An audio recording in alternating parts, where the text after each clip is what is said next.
aquí en la ciudad de Puebla, bueno, pues fue una ciudad para españoles, se supone que era una ciudad conservadora, y para 1560 en los barrios empezaron a los indígenas que vinieron a ayudar a la traza de la ciudad, tenían que irse a los barrios.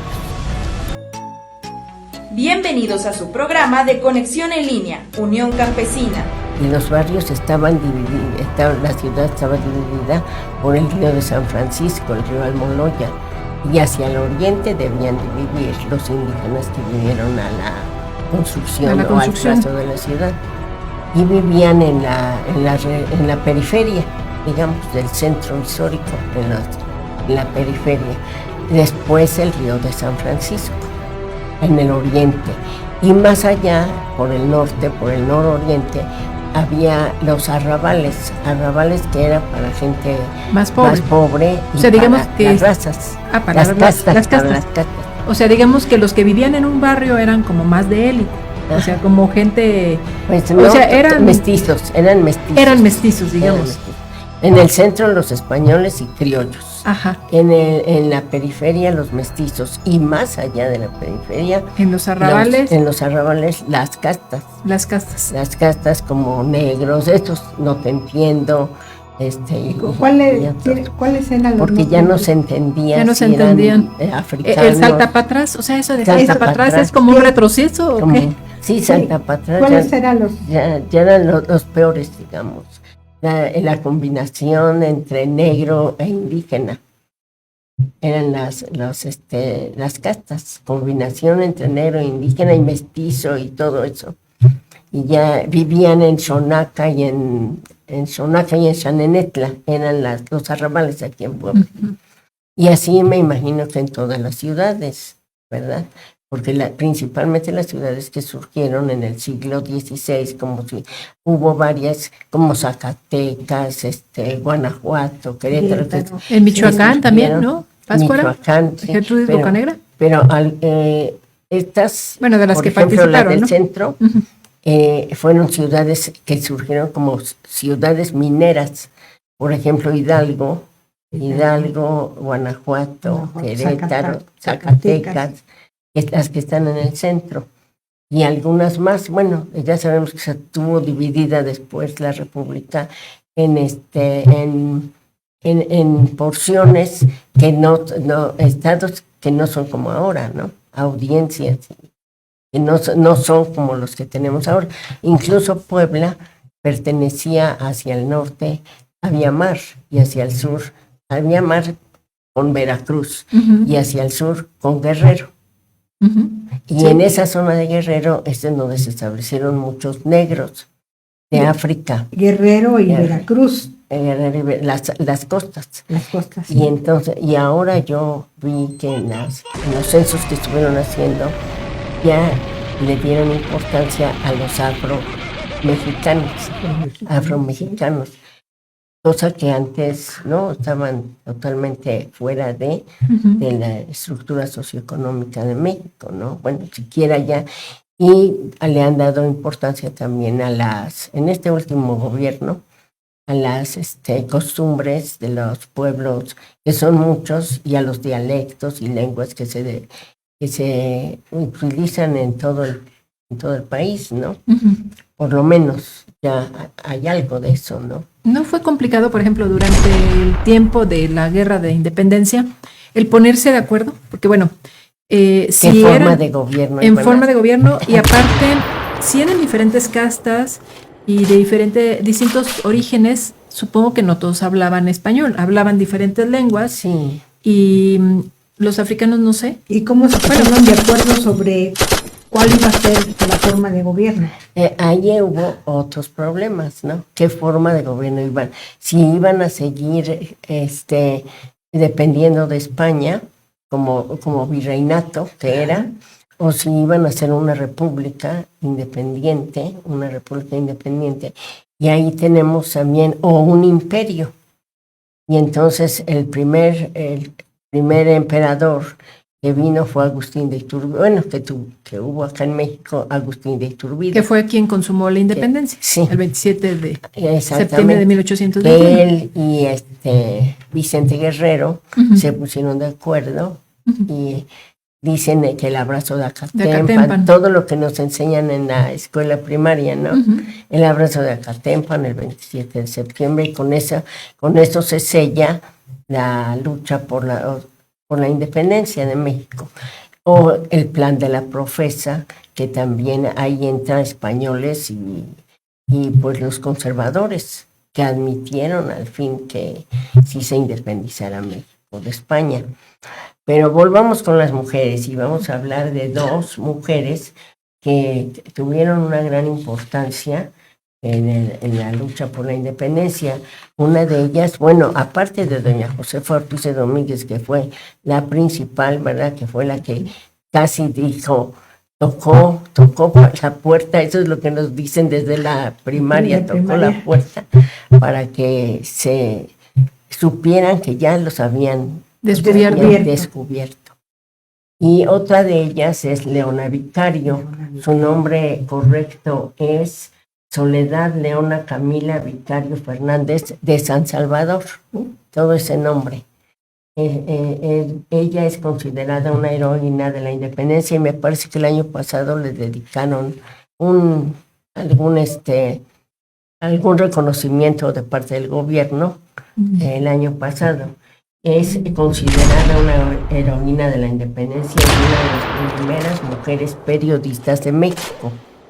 ¿Por qué fue periodista? Porque ella también era rica, nació en 1789 en la Ciudad de México, en el seno de una familia noble, criolla, ¿verdad? O sea, hija de españoles nacidos en México. Y sus padres murieron cuando ella tenía 18 años y quedó al cuidado materno y paterno de su padrino, que era un abogado, Agustín Pomposo Fernández, en cuyo despacho se casó con Andrés Quintana Roo después de haberlo conocido, porque a ese señor, su padrino, se lo encargaron sus padres, pero ahí conoció a Andrés Quintana Roo, con el cual se casó años después, y se casaron que es cuando estaba la lucha por la independencia, y estuvieron junto con su hermana y su primo. Se hizo miembro de una sociedad secreta que se llamaba los Guadalupes. Ella, antes de casarse. Y trajo esto como consecuencia que tenían ideas liberales, querían también independizarse de México, y así fue como ella empezó a trabajar a favor de la lucha por la independencia. Ganó el patrimonio que había heredado de sus padres, vendió sus joyas y así ayudó al movimiento. Proveía armas de escondida y comida a los que estaban luchando por la independencia. Y reclutaba hombres y ayudaba a familias, a pesar de haber sido una persona pues rica. Incluso en México, en la Ciudad de México, está su casa, que me parece que es un museo o algo así, pero el año pasado le dieron mucha importancia a Leona Vicario y pasaron su casa, museo, allá en México. Y ella también participó en un escrito que se llamó El Ilustrador Americano, pero usando seudónimos, porque en esa época... Sí, porque si no le daban... Sí, y en esa época, y como sucedió en otros países también. Sí, ¿no? tenían que protegerse de alguna manera, ¿no? Y era no ponerse el nombre de mujer, sino de hombre, o hasta vestirse de hombre. Ay, como leí apenas, no sé si sea cierto, que el padre Mariano Matamoros era bajito y de poca... Bueno, un hombre bajito de estatura. Y dicen que era mujer. Pero puede haber sido, ¿por qué no? ¿Verdad? Porque las mujeres tenían que esconderse de alguna manera para poder participar. Y ella se casó, bajo la rigurosa vigilancia de su tutor o padrino, Leonel don Vicario. Agustín Pomposo Fernández, en cuyo despacho de abogados se había enamorado de su esposo años antes y casó con él. Pero estando en la lucha, se fueron a vivir a unas poblaciones muy escondidas del Estado de México para que no los encontraran, porque ella seguía con las ideas de libertad. Y allí ella tuvo a su primer hijo en la Sierra de Tlatlaya, Estado de México. Y posteriormente tuvo ella en una cueva, en una montaña, vivió ahí por 4 años con su esposo y ahí tuvo sus 2 hijos, pero muy escondida y todo para que nadie la viera. Sin embargo, posteriormente, tomaron preso a Andrés Quintana Roo y se lo llevaron a España, y entonces ella se quedó sola con sus 2 hijos, los sacó adelante, y posteriormente, cuando regresó a Andrés Quintana Roo, bueno, ya se reencontraron, y para seguir con él, para seguir la causa de la independencia en 1822, o sea, un año después, ella se fue con él y llevaba una imprenta abajo de su falda, porque se usaban faldas muy amplias y no se daban cuenta de esto. Y ahí empezó ella a escribir a escribir todo lo que vivió durante la Guerra de Independencia, y es considerada la primera periodista de México. Bueno, eso es lo de la historia de Leona Vicario.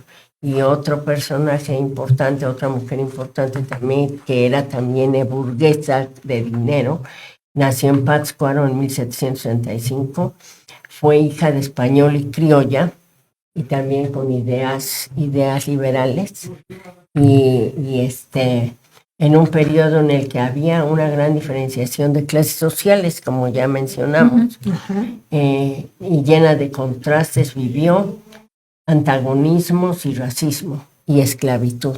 Y esto la hizo pensar que por qué sucedía eso desde pequeña, y estuvo bajo los cuidados de su nana, que era purépecha, porque como era de Michoacán, y las ideas de la nana influyeron poderosamente en su vida, porque sí, yo digo que sí, de 1 a 5 años aprende uno todo, y ya sea la abuela, la madre, le dice, la enseña a uno, y como del nacimiento hasta los 7 años. Sí, uno va absorbiendo todo su entorno.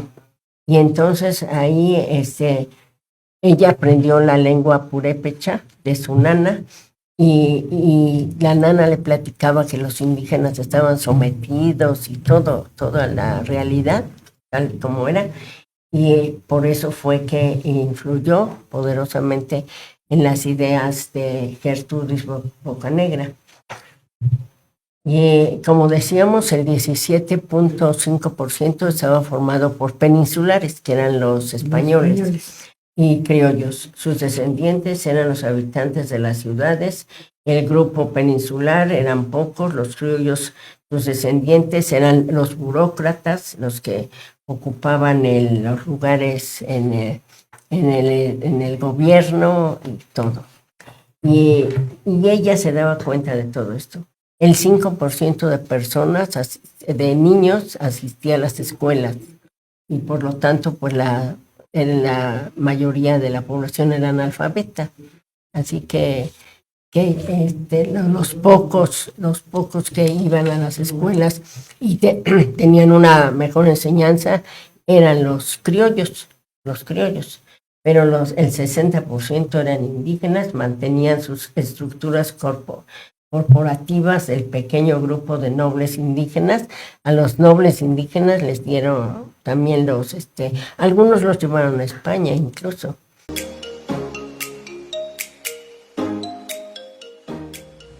Gracias por escucharnos. No te pierdas la próxima emisión de Conexión en Línea Unión Campesina.